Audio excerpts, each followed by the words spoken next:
As most of you already know, Alyssa Mercante, the former senior editor of Kotaku that left on her own volition, but then apparently left because she was forced out, according to the lawsuit. I don't know. I can't make sense of her because she's lying somewhere with what she's telling people. But regardless of that, she's no longer at Kotaku. But for some reason, her longstanding obsession with me covering the professional video game industry with my professional coverage has taken it to a whole new level. It's now not just, oh, he's saying things that I don't like. It's he's harassing me and now I'm going to sue him because that's going to teach him. And oh, by the way, I'm going to make money off of this. What's going on, guys? Welcome to another episode of Smash JT. The situation has taken a turn that I could have never imagined. And that is the entire community coming together and not just meeting the goal of what I needed to pay Ron Coleman initially for this lawsuit, but completely blowing it out of the water. Initially for the Give Send Go, I made a video talking about the situation. I made a tweet out there,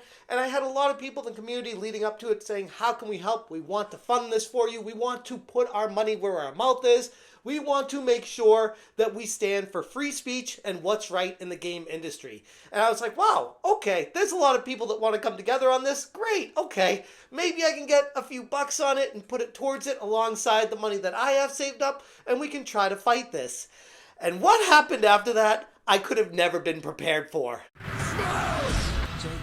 Hit that subscribe, give me a like, and check out smashjt.com for the full article talking about how now there are haters coming out of the woodwork that are just coping and seething with outrageous levels of jealousy that I would have never thought to see, but I shouldn't be surprised knowing with what we're dealing with out of some of these people. But before we even get to the haters, we need to talk about what's going on with the Give Send Go, because holy crap, this was blown out of the water. Like I said, initially it was a $25,000 request that I was hoping we could somewhat come close to.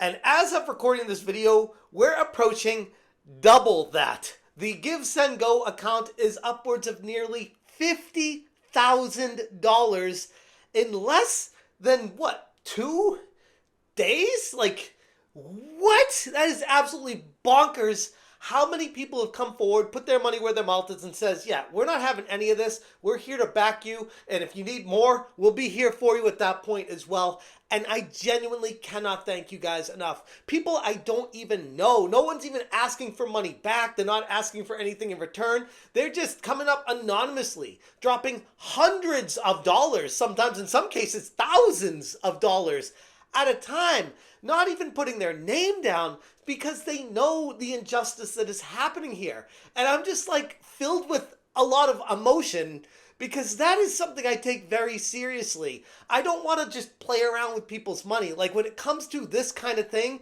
I want to make sure I do it fully transparent, and I'm keeping you guys posted with what's transpiring along the way because you are in this with me and I am just maybe the figurehead of it, but this is a battle that is far bigger than just me. I posted to Twitter for full transparency and gigantic thank you to the entire community. The first payment has been made to Ron Coleman in the amount of $25,000.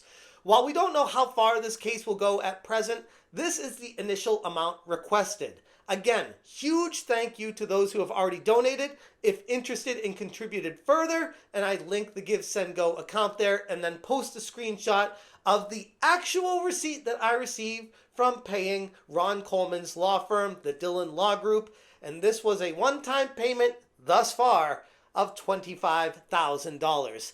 And holy crap, guys, again, I cannot thank you enough. I don't know if I'd be able to do this without you. And I genuinely mean that. I was going to try. I was definitely going to try. I wasn't just going to lay down and take it. I was going to try, but I didn't know if I'd be able to really do it or how far I'd get with it. But now with the community behind me, I feel extremely empowered and there's nothing that's going to stop us. The response to the defense fund has been nothing short of insane. Within less than 3 hours of tweeting the campaign, the $25,000 goal was completely smashed. By the time I uploaded the video explaining the situation, the campaign already surpassed half that mark. Like, I tweeted out, hey, this is what I'm making a video on. This is what's going on. Here's the link. If you guys want to like get started on circulating this, that'd be cool. And I got to work on making a video. And by the time I uploaded that video, it was already like almost past the halfway point of the initial request. That blew my mind and proves to everyone that this is something much bigger than just me. As of recording this right now, the goal of $25,000 has been completely smashed. We're now at nearly $50,000. The generosity and support from so many of you has left me genuinely moved. From the countless anonymous donors to YouTube channels of all sizes covering the situation far and wide, the outpouring of support and solidarity has been overwhelming. And I genuinely can't thank you guys enough. And I know I've already said that like 30 times already, but I mean it. I really mean it. I don't know what I would do without you. While I'm optimistic that this $25,000 will cover the costs for at least now, especially if the anti-slap motion is approved and Alyssa's lawsuit is dismissed outright, which it should be, but lawsuits are inherently unpredictable. And with overwhelming support from major content creators and personalities in the gaming sphere, many influencers have advised me that I keep the fundraiser active right now to ensure that we're prepared for any potential escalations. Because if that does happen, this could quickly skyrocket way beyond what it's even at right now. Because I think anybody that's ever had a run-in with a legal issue and lawsuits would tell you that they're not cheap. And $25,000 is typically just the getting started price to get this thing tossed out.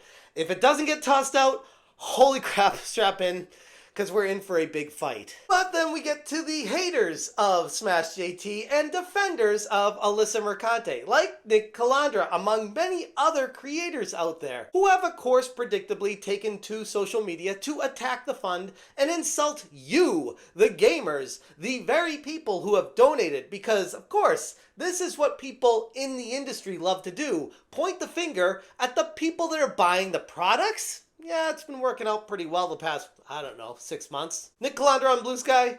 Alyssa is finally suing Smash JT, and he's running to GoFundMe to raise money for his legal fees and using his kids' college money to pay for it as of now. LOL.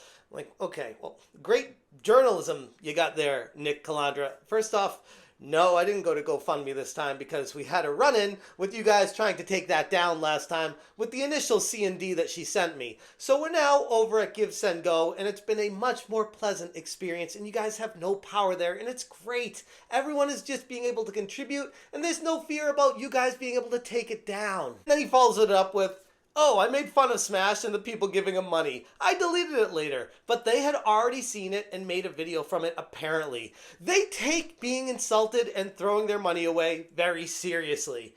I mean, don't you, Nick? Every time you quote-unquote feel like you've been insulted, you spurg out, run to social media, and scream, Mommy, Mommy, they're making fun of me! Instead of taking a step back and just let it happen. Let people who want to spend their money in a place that they feel like is a right cause, to let them spend their money the way they want to.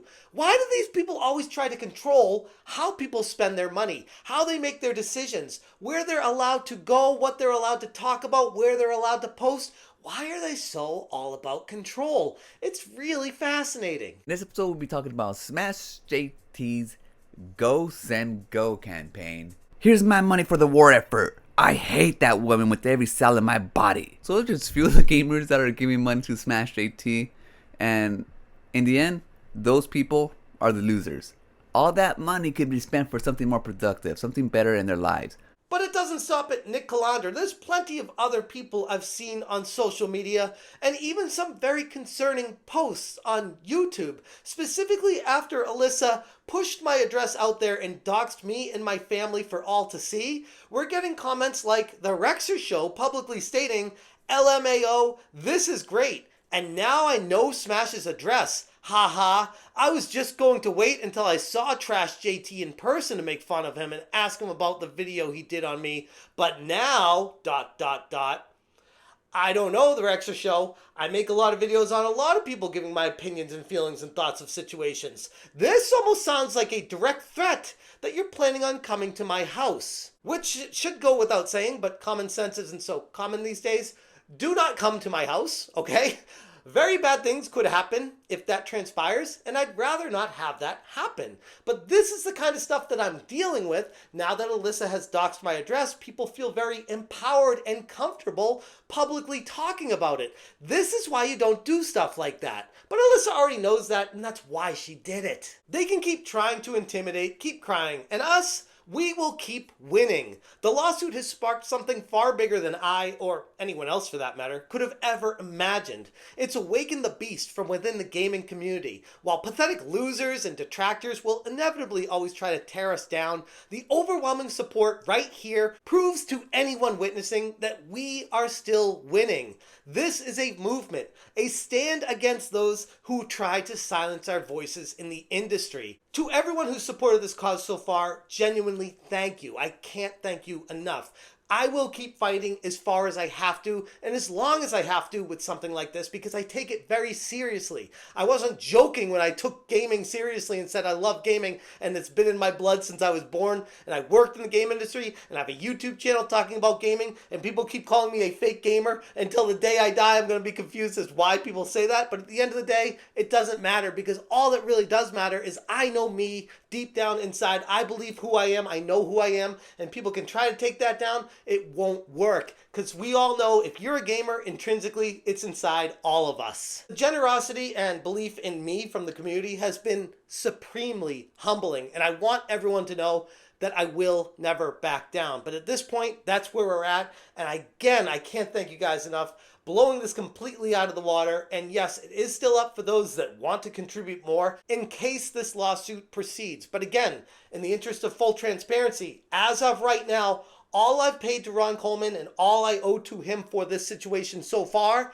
is $25,000. It may not ever be anything more than that, and I'd love to think that's the case, but I also know the reality of legality and how these things can quickly spiral. So I'll leave it there. Thank you guys so much for watching, and as always, you stay smashing.